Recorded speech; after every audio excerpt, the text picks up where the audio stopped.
My name is Stefan Petzold. I'm a lecturer at the University of Leeds, and I'll be talking today some more about German society during the Third Reich, and this is the second part where I'll be talking about ordinary Germans in the people's community. As I outlined in the first part, the idea of the people's community was central to the Nazi vision of German society. It tried to convey and circulate this message through propaganda and through promoting the active involvement of ordinary Germans in community-based activities.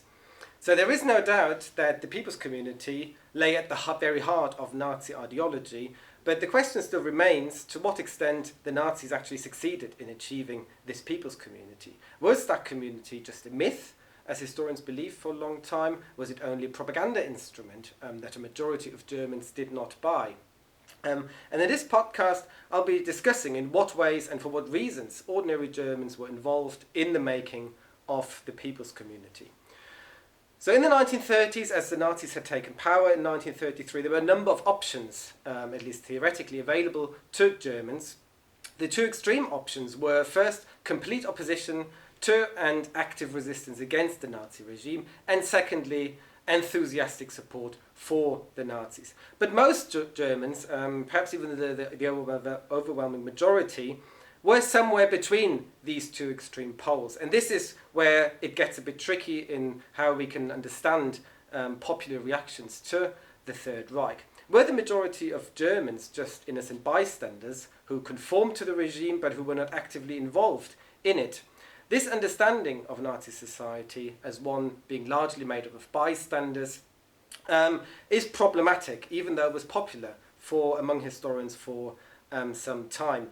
First of all, this conception takes away the responsibility of the individual for their actions. But it's also difficult because how do we actually judge where passive conformity and resignation ends and where active support begins? Similarly, if some level of dissatisfaction exists, is this already a sign of opposition, or are there certain grey areas between conformity, resignation, resistance on the one hand, and active support and approval on the other?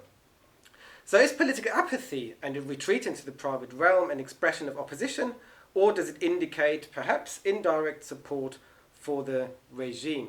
And recent historical research suggests that the people's community was much more than a myth or an instrument, and that many Germans participated in it, and in doing so actually actively created the people's community.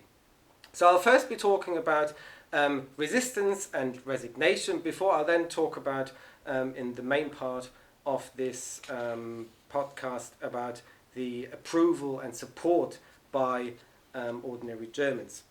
So there was certainly some active opposition against the regime from a number of groups. There was social democratic and communist resistance. There was the confessing church, a minority movement in the Protestant church that rejected the Third Reich. Parts of the Catholic Church also opposed the regime. And in one quite particular and famous case, this opposition by the Catholic Church was even, or can be seen, as successful when the Nazi euthanasia campaign of the early 1940s was stopped due to Catholic opposition. There were also small numbers of small circles of conservatives and several youth groups, such as the White Rose, that were also engaged in active resistance. Overall, however, the number of Germans that took part in resistance activities was very limited throughout the 12 years of the Third Reich. Social Democrats and communist underground groups were persecuted by the regime, and the Protestant and Catholic churches found ways to adapt to and accept the new political reality. But there's a problem here, because resistance can be detected fairly easily, but the levels of passive opposition and of resignation are much more difficult to measure. And there is certainly an argument that historians have come up with that German society was largely characterized by apathy and resignation because the Nazi dictatorship and the terror did not allow for the expression of any kind of popular dissatisfaction. And this is why, according to this interpretation, many Germans retreated into the private realm because there was no way of voicing their dissatisfaction. So even though such dissatisfaction certainly existed, the question really is how widespread it was. And it's very difficult to measure for a number of reasons. What we can say with some certainty is that the more Catholic regions in southern and west Germany, as well as working class areas, were less likely to embrace Nazi ideology, although that doesn't mean that they were immune against it. But the majority of Germans certainly accommodated to the Third Reich, they accepted it and they supported it. So I will now talk about the different ways in which or through which Germans participated in the Third Reich, in the creation of the people's community. So many ordinary Germans did not only adapt to the realities, but they took an active part in the making of the people's community. They did not necessarily do this because they enthusiastically embraced all aspects of Nazi ideology, but many Germans reacted positively to some Nazi policies. There were several areas in which Germans actively collaborated with the regime, one of which was denunciation, the denunciation of friends, neighbours, colleagues and acquaintances. And this is where one of the quite interesting arguments that has been made by a number of historians who challenged this idea of the Nazi police terror being the main instrument to enforce conformity with and fear of the regime. Among a number of organizations, the secret police, the Gestapo, are regarded as a key institution to survey and control the German population. But when we look closer at how the Gestapo worked, it becomes quite clear that they simply did not have the resources to survey the entire population effectively. So secret police agents and informants were spread quite thinly on the ground. In the region of Upper Franconia, in North Bavaria, for example, there were only 22 Gestapo officials that were responsible for a population of about 850,000 people. And this means that there was about one official for about 40,000 people. So the question then really is, how can such a fairly small organization control and terrorize an entire population? And the answer here is that the police heavily relied on the collaboration of private citizens and private individuals who would provide information for the secret police. In the same district in Upper Franconia that I've just mentioned, nearly 60% of the total of 175 cases of race defilement or friendship with Jews were pursued on the basis of reports that came from ordinary Germans. Not even 1% of these cases came from secret police agents. So these figures are really interesting because they tell us that the Gestapo terror apparatus relied heavily on information provided by the population. So denunciations were not only crucial to the working of the terror system in itself, but they also tell us something about the willingness of at least some Germans to take an active part in the creation of the people's community. Another form of active involvement in Nazi persecution was the participation in acts of violence and boycotts. Clearly, the discrimination and exclusion of Jews was implemented through a number of legal measures, such as the Nuremberg laws. I talked about some of these measures the last time, and through police terror. But on a practical level, in a sort of everyday life, the exclusion of Jews from everyday life in the people's community was implemented by ordinary Germans. Such measures included the exclusion of Jews from associations such as sport clubs, the boycotts of Jewish shops, Jewish doctors, Jewish businesses, but also the humiliation of Jews in public. These acts of political violence were certainly encouraged and sometimes even organized by the Nazi Party, but they were not carried out by enthusiastic party members alone.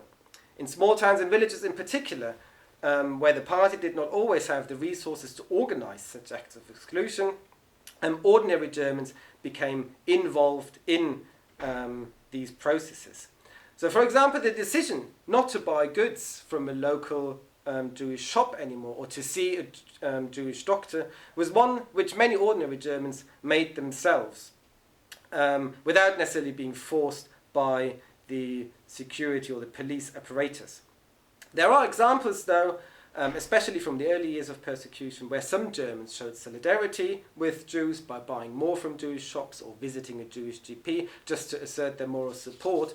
But as a whole, and in particular as the years went on, many Germans stood by, watched, accepted, or actively participated in such acts of violence, either by being personally involved in such acts of violence or by being a member of a crowd watching and cheering such violence. By doing so, ordinary Germans were political agents because they were involved in the implementation of exclusion at the grassroots level. And as one historian called it, such acts of violence were a form of self-empowerment for Germans, at least for some Germans, because by taking part, Germans actively sought to establish and create the people's community. And then, apart from denunciation and the involvement in acts of violence, there was also a variety of other ways of how Germans became actively involved in the creation of the people's community, one of which, for example, was the participation in Nazi organizations. Of Nazi organizations and activities such as the youth organizations, winter aid collections, and Strength Through Joy, which are introduced in the previous podcast. Youth organizations were actually very attractive to many young people. It promised adventure, it promised community, and in some way, a challenge to the authority of parents, if not even an emancipation from parental control. The Strength Through Joy trips were also attractive to many Germans, even though it was mainly middle-class people who went onto the cruise ships to Scandinavia or the Mediterranean. Many working-class families enjoyed the sports activities and the holiday trips organized by Strength Through Joy. So it is fairly clear that many Germans approved in some way or another of the Nazi regime, and many of them became actively involved in the building of the people's community. The question then is not only how they did so, but also why they did so. And here we have a range of motivations and reasons, not all of which necessarily indicate a firm agreement with Nazi ideology, but a sufficient level of approval of the Nazi regime. First of all, significant elements of the Nazi vision of the people's community were based on ideas and prejudices that were already widespread before the Nazis came to power in 1933. For example, something which I talked about previously, the very notion of the people's community had been used frequently by many political parties in the Weimar era. And even though in the 1920s this did not have the predominant racial elements that the Nazis would give it, it still indicated and reflected a desire of many Germans for national unity and solidarity.